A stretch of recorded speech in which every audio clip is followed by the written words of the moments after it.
মাহবুবস math টিউটোরিয়ালে সবাইকে স্বাগত। প্রাইমারি হতে চাকরি পর্যন্ত যেই পাটিগণিতের, বিশেষ করে পাটিগণিতের যেই প্রশ্নগুলো সর্বাধিকবার আসে ওরকমই একটি প্রশ্ন নিয়ে আজকে হাজির হয়ে গেলাম। গত পর্বে আমরা এরকম সেম অঙ্কই যে ক্ষতির জায়গায় আমরা লাভ দিয়ে গত ভিডিওতে আমরা প্রশ্নের সমাধান করেছিলাম। তো আজকের ভিডিওতে আমরা কিভাবে ক্ষতিটাতে করতে হবে সেই বিষয়টা তুলে ধরার চেষ্টা করব। প্রথমে আমরা দেখছি যে 5% ক্ষতিতে 2375 টাকায় বিক্রয় করা হলে ক্রয় মূল্য কত ছিল। তার মানে একটি বস্তু আমি 5% ক্ষতিতে আমি 2375 টাকায় বিক্রি করে দিয়েছি। এখন ওই বস্তুটি কত টাকা তার ক্রয় মূল্য ছিল, মানে কত টাকা দিয়ে আমি বস্তুটাকে কিনেছিলাম। তাহলে আমরা সমাধানে চলে যাই। 5% ক্ষতি, তার মানে যে কোনো সংখ্যার সাথে পার্সেন্ট থাকা মানে তাকে 100 এর সাথে তুলনা করা। এখন 5% ক্ষতি, ক্ষতি মানে কি যোগ না বিয়োগ? ক্ষতি মানে কি আমার এখানে লস বা ক্ষতি হচ্ছে, তার মানে বিয়োগ হয়ে যাবে, কমে যাবে। তাহলে 5% ক্ষতি, 5% ক্ষতিতে বিক্রয় করা, তার মানে বিক্রয় মূল্য। 5% ক্ষতিতে বিক্রয় মূল্য মানে 100 থেকে 5কে বিয়োগ করে দেওয়া। তাহলে কত টাকা থাকে? 95 টাকা। এটা হচ্ছে কি যে 95 টাকা, যে শতকরা একটা হিসাবে যে ধরে নিলাম আমার বিক্রয় মূল্য 95 টাকা।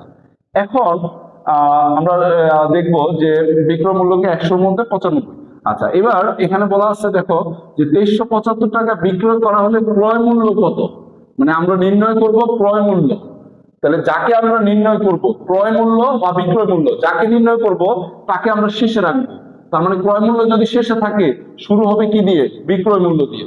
তার মানে যাকে আমরা নির্ণয় করব সে থাকবে শেষে আর শুরু হবে কি? বিক্রয় মূল্য। তা আমাদের বিক্রয় মূল্য কত টাকা? তাহলে ধরে নেই যে বিক্রয় মূল্য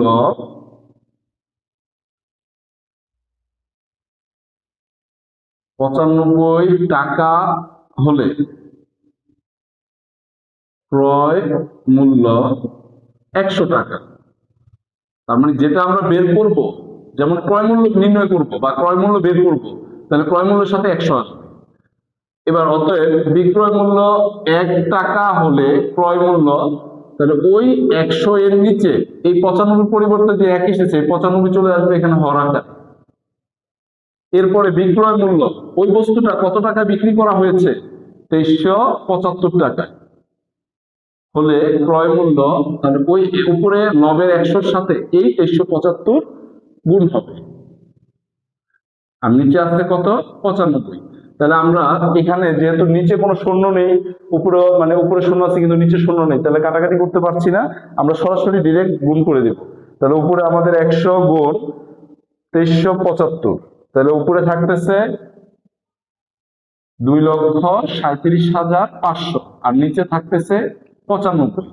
তাহলে 2,37,500-কে যদি আমরা 95 দিয়ে ভাগ দিয়ে দেই আমরা উত্তর পেয়ে যাই 2500 টাকা।